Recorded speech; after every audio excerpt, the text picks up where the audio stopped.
Hello, my friends, and welcome to another episode of Unlimited. Do you feel called to get involved in your local government? What about running for local government? I ask this because in today's episode of Unlimited, we're engaging some of the mindset barriers that hold especially women back from running for office. I think we can all agree that women and other minorities are drastically underrepresented in most levels of government in the U.S. For example, women make up 51% of the population, but only 31% of state legislative seats, 30% of statewide elected executive seats. Women of color only make up 26% of state legislative seats, and 18% are serving as statewide elected executives.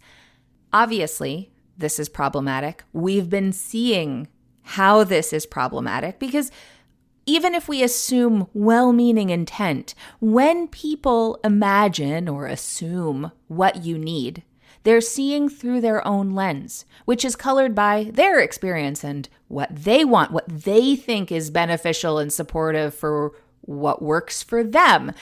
And that's not always what's helpful or supportive to the people that they're making the assumptions about. Hence that whole conversation about who's at the table when decisions are being made, which we talked about last week a little bit with my conversation with Andre Vasquez. And we looked at developing and leading with growth mindset once you are a representative and stepping into that role as representative. But we need more. We need more governing bodies to be more representative of the people that they're making decisions for. We need more people involved. And what's interesting is that a lot of women are getting involved. Record numbers of women ran for office in 2020, donated to campaigns, got elected to office. And this is especially in thanks to organizations like She Should Run. But again, we need more. Lots of women get involved, but most of them volunteer in the communities. Most of them don't consider actually running for office as an option for them. Some of that is based in real obstacles and intentionally placed obstacles, but some of it is based in internalized beliefs and assumptions around what it would look like to get involved in public office.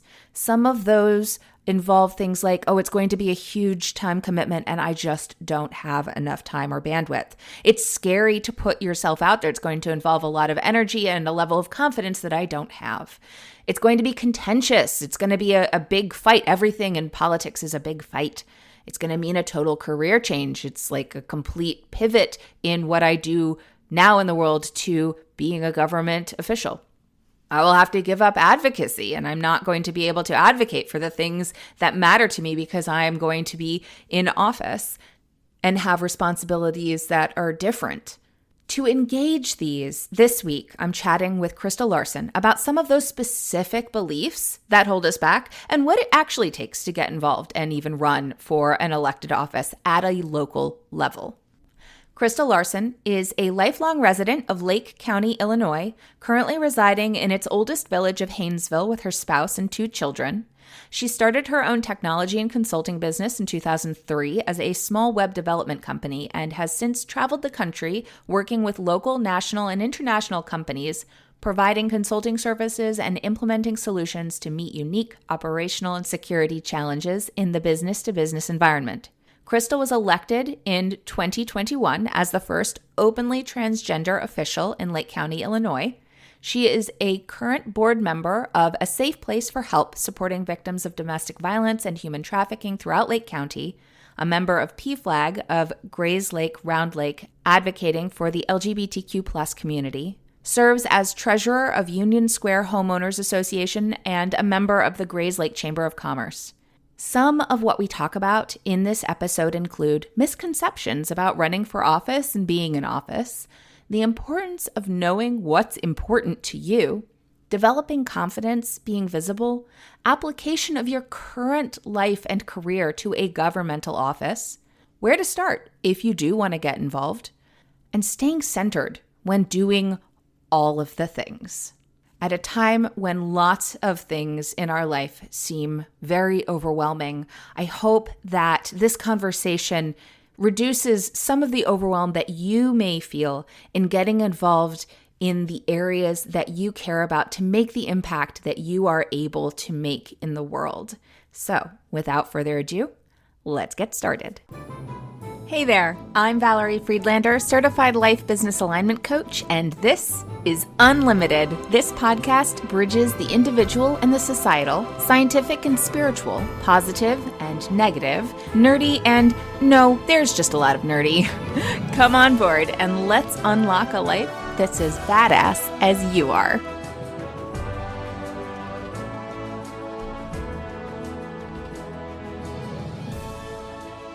Welcome, Kristal. I'm so excited to have you on Unlimited today. Thank you very much for having me, Valerie. I appreciate the opportunity. Yay.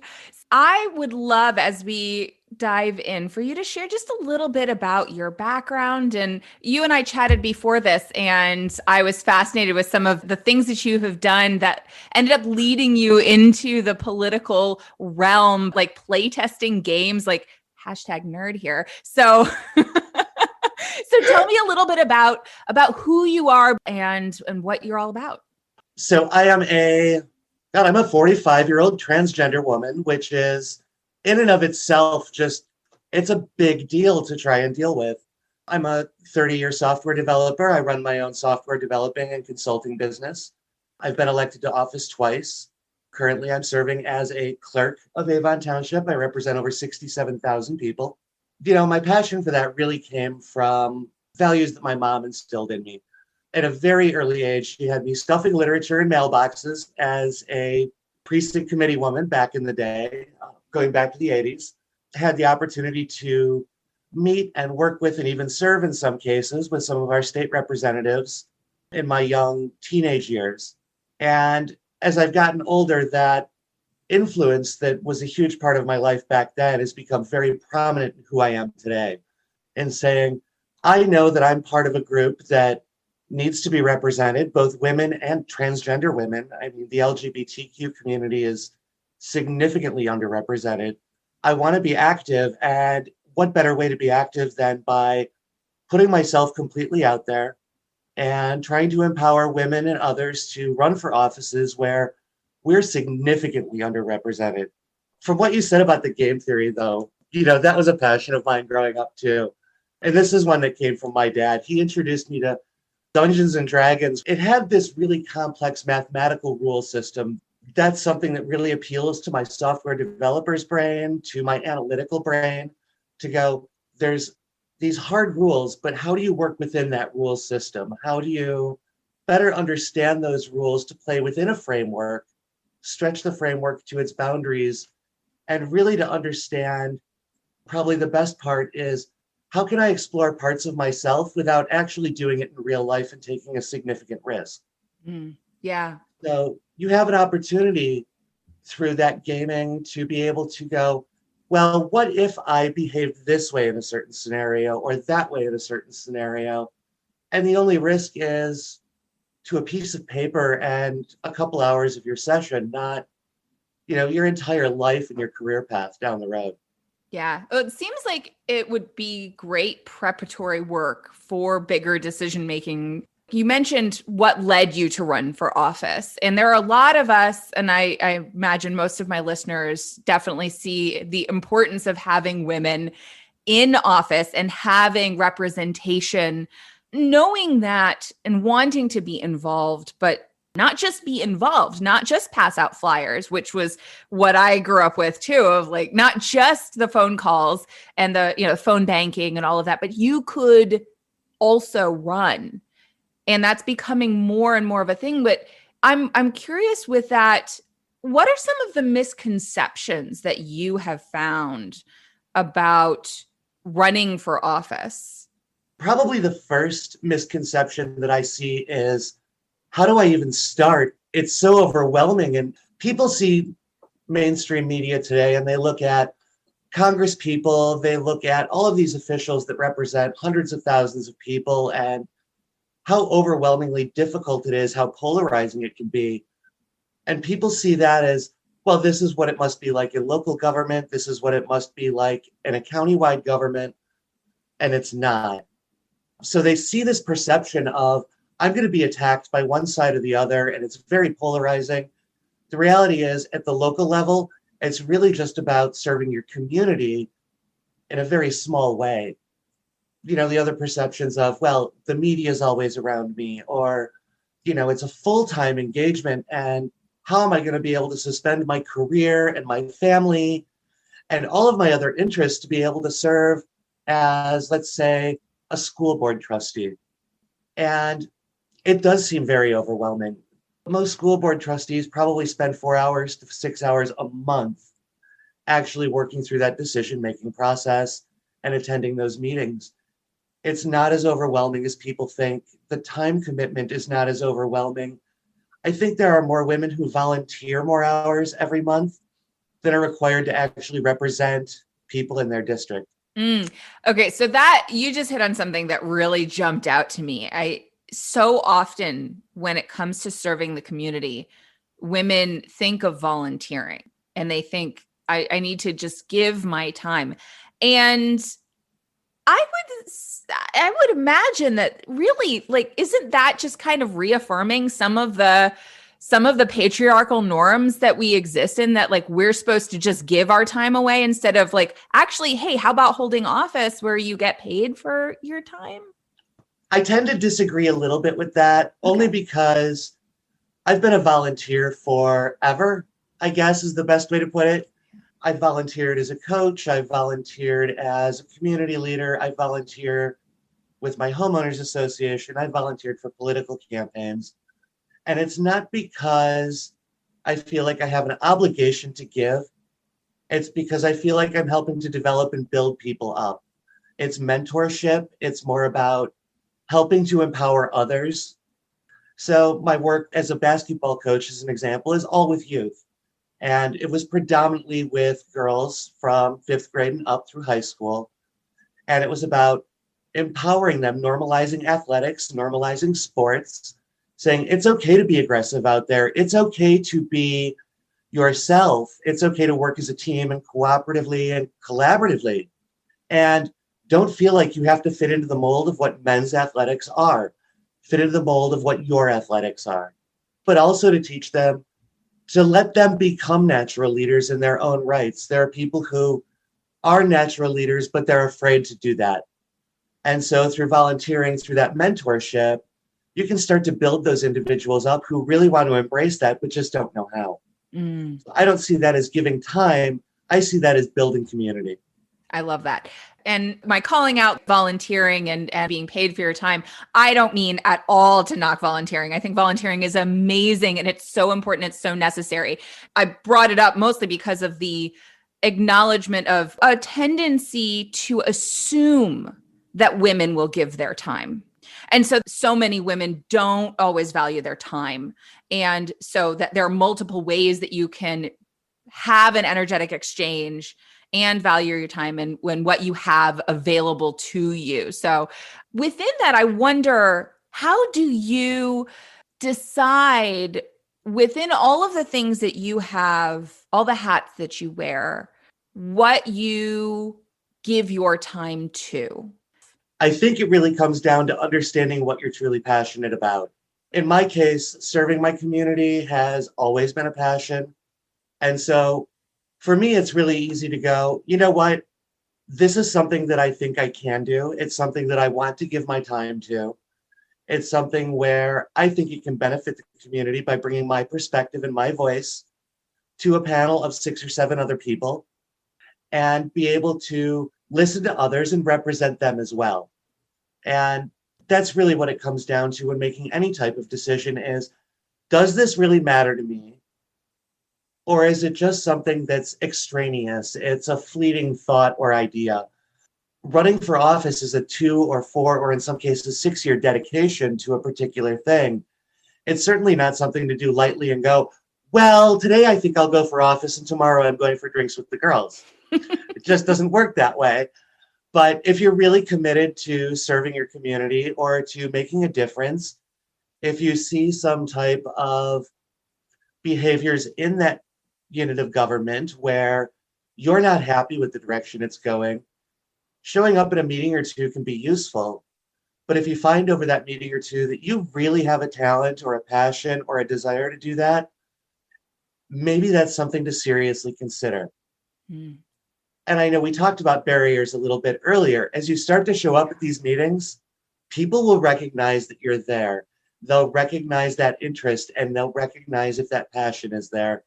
If it's really there, those people will take notice and they'll encourage, they'll help, they'll support. The idea, another barrier, building that campaign, building those volunteers up. People who listen, people who agree with you, they're willing to volunteer a small bit of their time so that their views are represented by somebody who's committed to doing it on a regular basis. So again, breaking down those barriers, a couple attendances, a little bit of involvement, understand if it's something you want to do, inspire people who are watching you be involved. That's how you start to build that base and build that confidence to be able to run. And, I just heard you say something that actually jumped out to me as like, oh, I hadn't even thought about it like this. And that was that idea that showing up, there will be people there who will be enthusiastic about that. Because as you mentioned earlier, it's like you kind of think it's all going to be this big contentious like battle and this side and that side and all of that. But that people, when you look at the local level, people want you to help them. They want to support people who are going to step out and do things for them. So it's not like you're going out all by yourself. There are people there who are cheering you on, who are like, yes, please take things. Like all of the things that we think of like volunteering, like that actually exists in running for office too. That those people who are willing to help out, to show up, are in all the places, not just the places that you're used to being in, but all of them. So that was a surprise for me. But just talking about this, what was something that was a surprise for you when you stepped into either running for office or being in office? A surprise. So when I first ran for office and was elected, the biggest surprise to me was nobody's ever there. You might have one or two people who show up to board meetings that are actually engaged because most of the business that goes on at a local level is pretty routine. I think in, now 4.5 years of serving in office, but really 12 years of being deeply involved, I've been to 3 meetings where we've had more than 30 people show up. Usually it's not that contentious. I was so surprised that showing up at meetings, it's me and 2 others, and we go out for coffee afterwards. And it's not that intimidating. It seems like it, but it's not. The other big surprise is really it's all at a local level. It's very bureaucratic. It's very administrative. It's very day-to-day, almost running a business. It's not political at all. There are some political pieces here and there that do come up. School boards tend to be a little bit more politicized than local government, just because people are concerned about the education of their children. So they tend to get a little bit more concerned.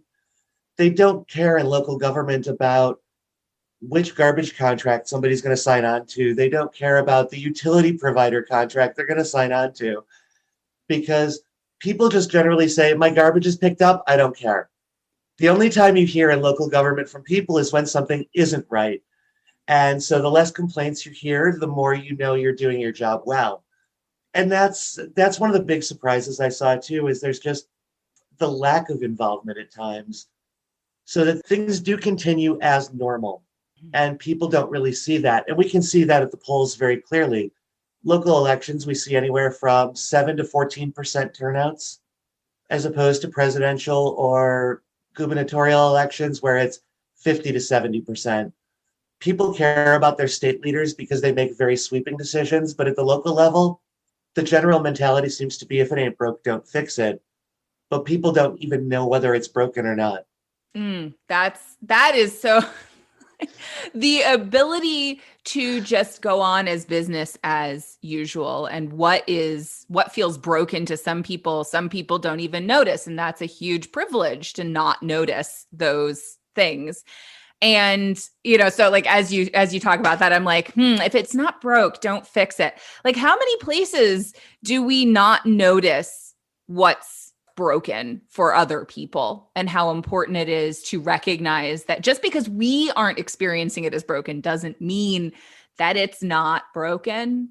And taking a little time to recognize that, hey, if somebody's saying this is broken, this is not working for me, maybe engaging that. And it sounded like, some of that is what moved you to run, of going, hey, for women, for LGBTQ people, for transgender people, for people of color, like, this isn't working. Business as usual, which may seem fine for some people, isn't working. And are you listening? And if you don't have that representation, then those people may very well go, I don't see a problem with that.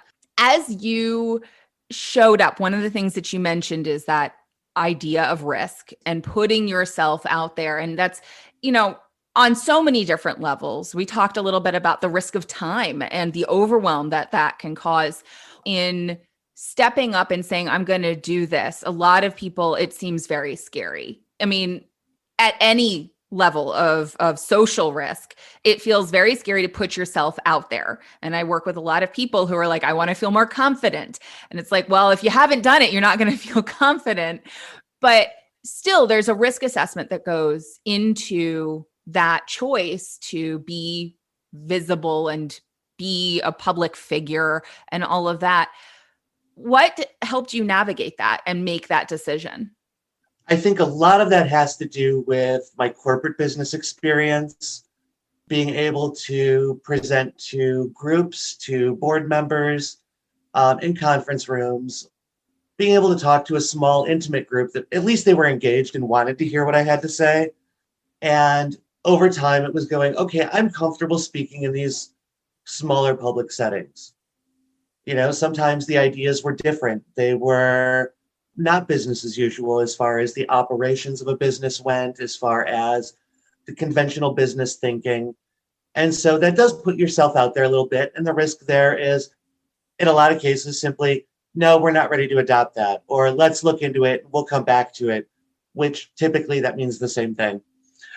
Yeah. But I think there's another step up when you go to attend a public board meeting and you have an opinion on something that they're going to be discussing that night. Talking in public where you're not sure of your audience is terrifying. It's terrifying. The first time I made a statement at a public board meeting, oh God, I was quaking in my shoes, literally. I mean, you could feel the butterflies rising up. You could feel all that anxiety, all that tension was building up.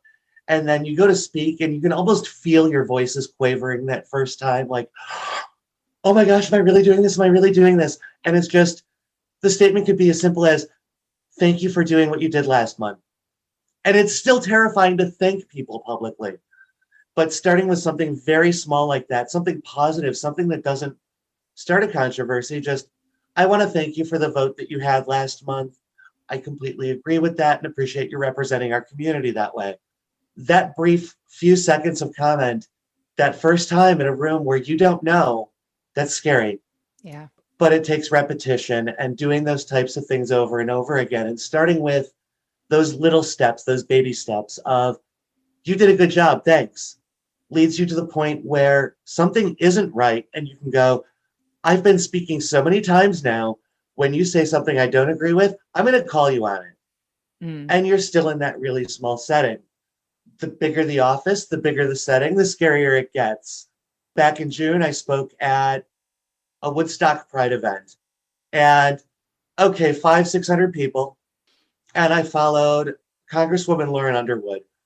Okay, that's a big stage and big boots to follow. Yeah. And what I found is all that nervousness and those butterflies, because I've been talking for so long in public, I didn't have a single one of them. It was all that repetition, all that success, all those challenges, and all that experience over time. It was like, okay, I got this. I know what I'm talking about. I know my subject matter. I know my audience.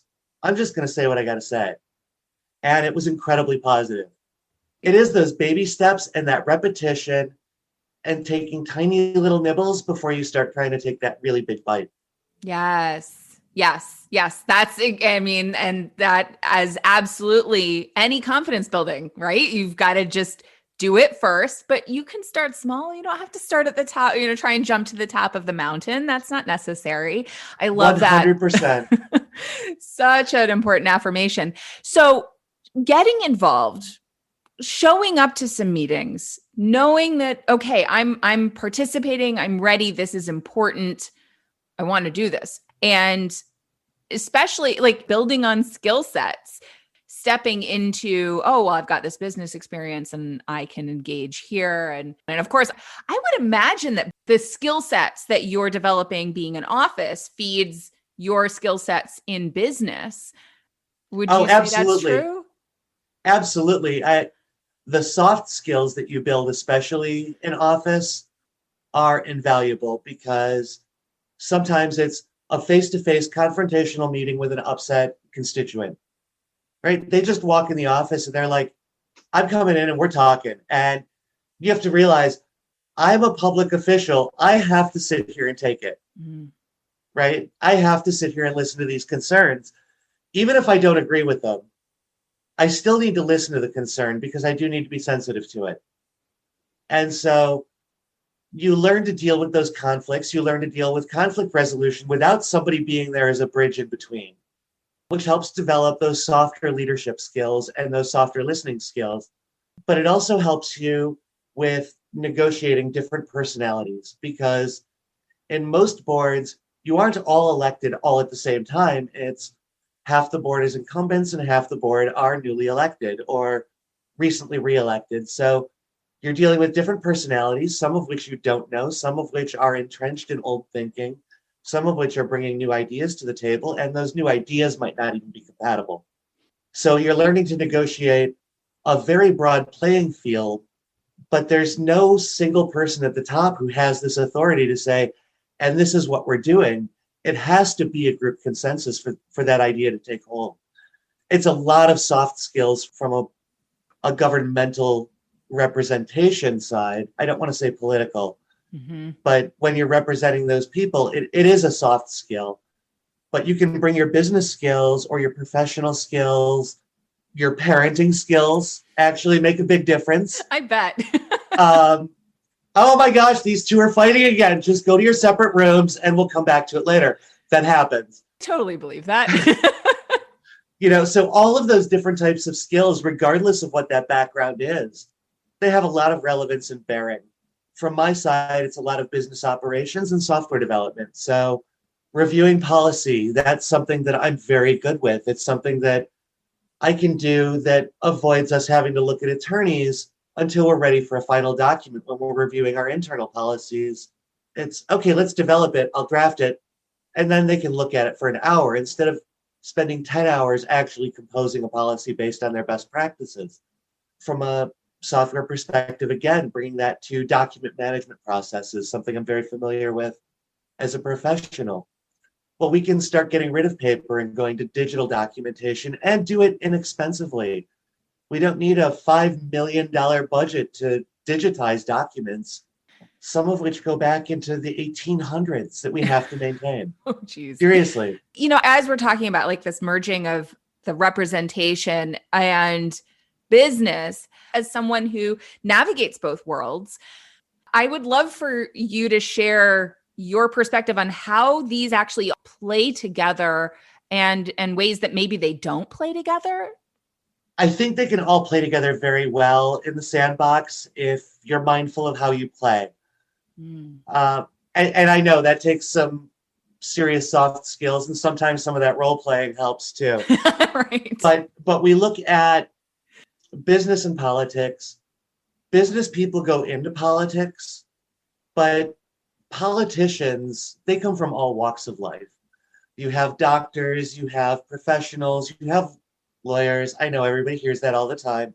We need less lawyers in Congress. Forget Congress. We're looking at the local level. Mhm. And we do have small business owners who are also mayors. We have people who run hair salons who are trustees or they're clerks, because a lot of these are their part-time involvement. Like I live in the tiny little village of Haynesville. We've got a little over 3,000 people. We don't have a need for a full-time mayor. Our mayor is retired, and that's it. The mayor before him was a stay-at-home mom. The mayor before that was another retiree, and that's because they don't spend that much time doing that job. There's just not a need for it. The trustees, that's up to their level of involvement. Some of them would spend 3 or 4 hours a month, and most of that was at meetings or reviewing some documents. It's not that difficult. In a larger village or in a larger jurisdiction, that might take a little bit more time, but you can still be all of those things. That business experience helps you to understand the contracts that come before a local body, to understand, the hiring and HR policies that still need to be there. It helps you to understand the tasks that government performs as a business, because there is a business side to it. You deal with budgets, you deal with, you know, how to deal with customer complaints. That's your constituents. You learn with what services do you need to provide, what services you can't provide, but are better provided by somebody else, and how to say, we're going to subcontract that work out. So that business experience is part of politics, but so is the activism. And we look at some of the leaders who are out there, like Ruth Bader Ginsburg or John Lewis, who caused all kinds of good trouble as both politicians and as activists, and in some cases as lawyers or business leaders or faith leaders, volunteers. All of those can play very, very well in a sandbox together. There is no reason they can't. I love it. What has been one of the most rewarding things for you stepping into being a public figure and a representative? So this is where that idea of a politician and an activist can dovetail together very nicely. So as a politician and being elected, okay, first as a transgender woman having, 3 or 4 thousand people publicly come out and say, I validate you. That is an amazing feeling to go, we believe in you, we validate you, you are real the way that you are. Mm-hmm. That's a confidence builder, regardless of whether you're transgender, female, male, young, old. I don't care. When people come out and say, we think you're the best person for the job, wow. I mean, that's huge. Literal vote of Um, confidence. Literally a lot of votes of confidence. Yeah. But the most rewarding part is being able to say, if these people were willing to hear me and they have confidence in me and I can talk to them now, I now have a bigger platform for my activism.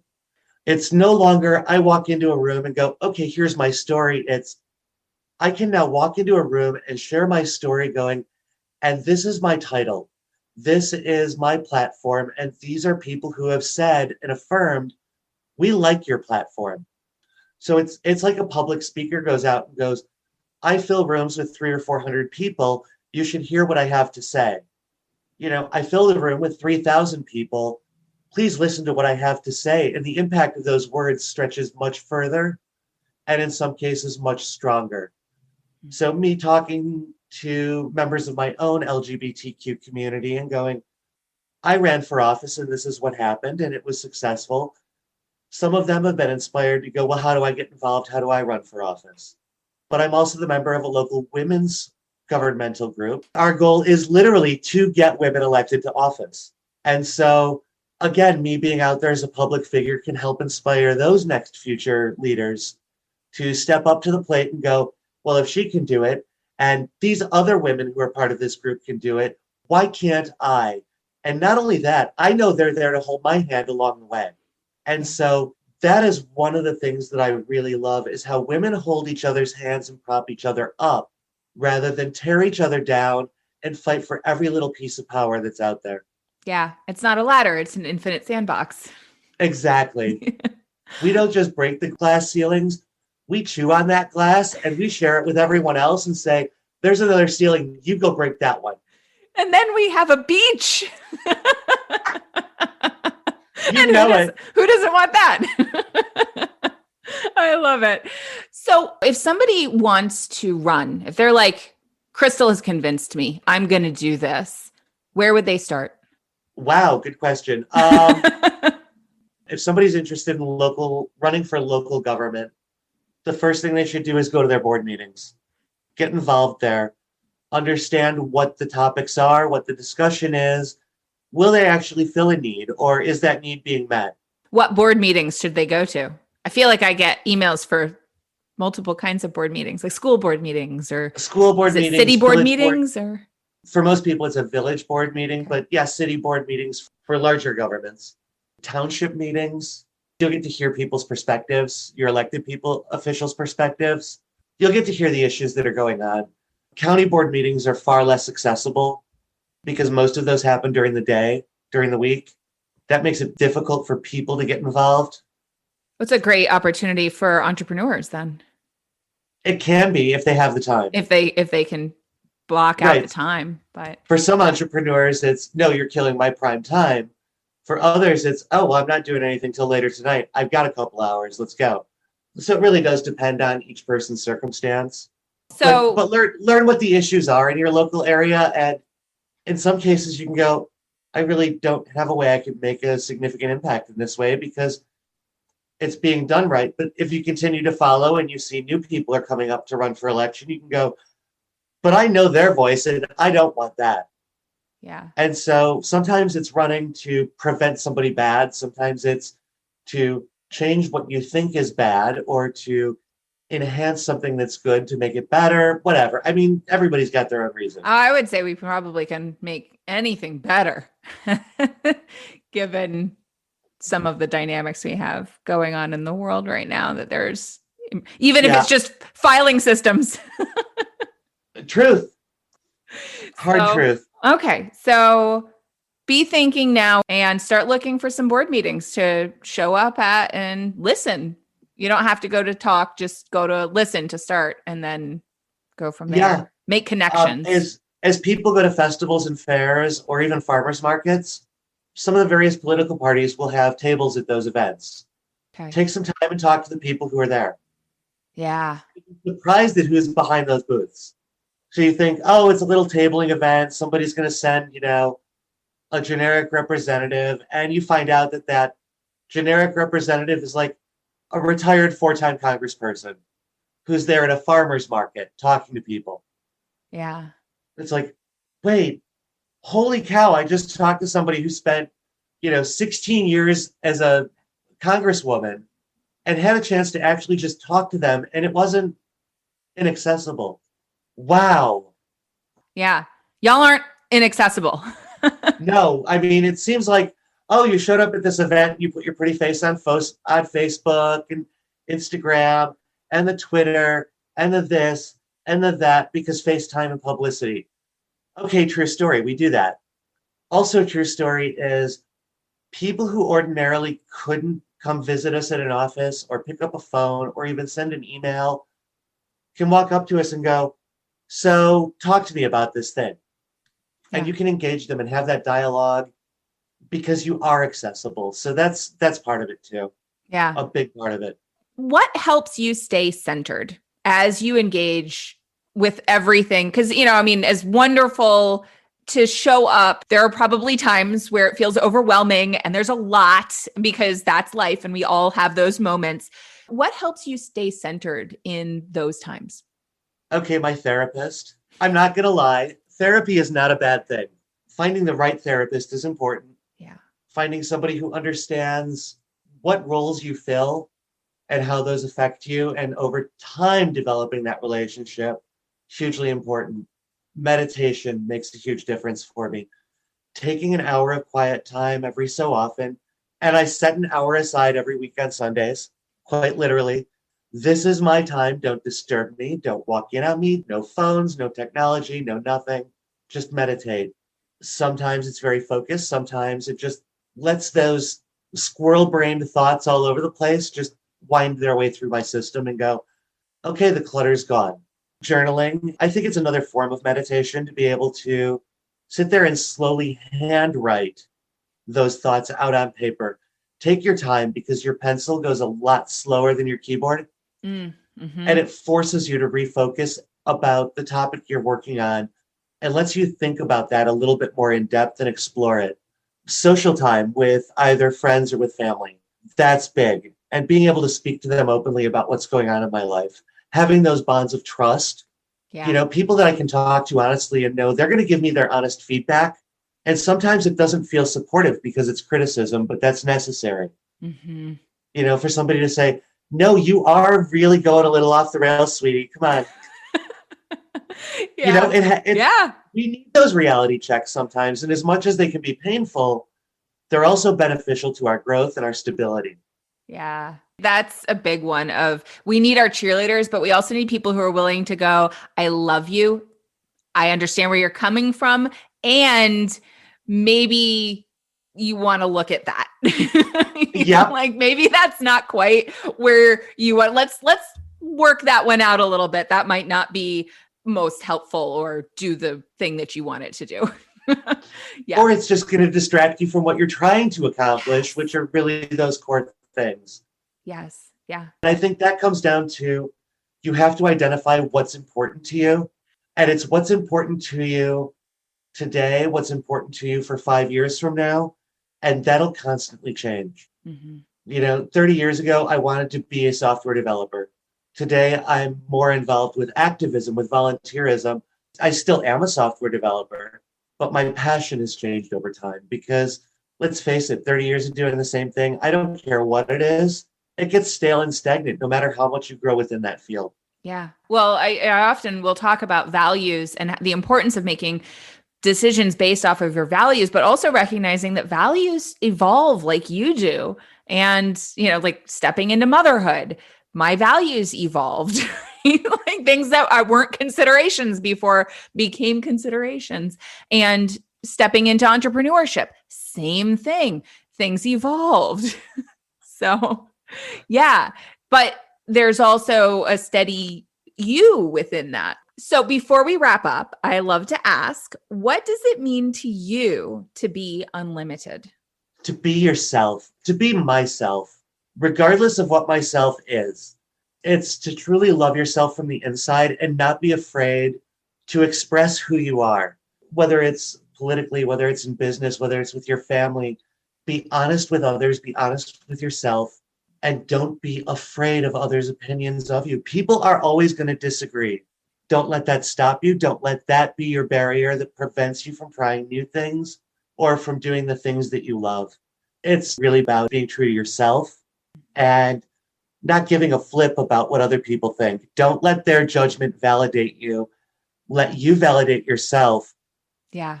And when you want to feel unlimited, what song do you listen to? There's two of them that really do this for me. Both of them by artists in the same vein. Both of them by artists of different decades, but both of them influencing each other even today. The first one is Madonna's Express Yourself. Yeah. Because it really is an anthem, not just for women, but for all people, that it's okay to express yourself. It's okay to be you, be unique. Don't worry about those judgments. Just put yourself out there. The second one is Born This Way. And honestly, this song still makes me cry. Mm-hmm. And they're happy tears because this is who you are. Don't apologize for it. You are valid. Draw on that confidence. Be yourself. Be confident. Do what you're going to do. And it's okay to fail. It's okay to make mistakes. Yeah. And that's what I take from those things. Just be authentic. And even those mistakes you'll learn from and they'll make you better down the road. Yeah, that resiliency, so important. Awesome. Thank you so much, Kristal, for being here. It's been a pleasure having this conversation. Valerie, absolutely. Anytime. And God bless you. Thank you. Thanks for listening. I so appreciate you being here. If you got something out of today's episode, please share it. Leave me a review, take a screenshot, and post it on social with a shout out to me. Send it to a friend or, all of the above. Want to hang out more? Join me on Instagram. Or better yet, get on my mailing list to make sure you don't miss out on anything. And remember, your possibilities are as unlimited as you are. Allow yourself to shine, my friend. The world needs your light. See you next time.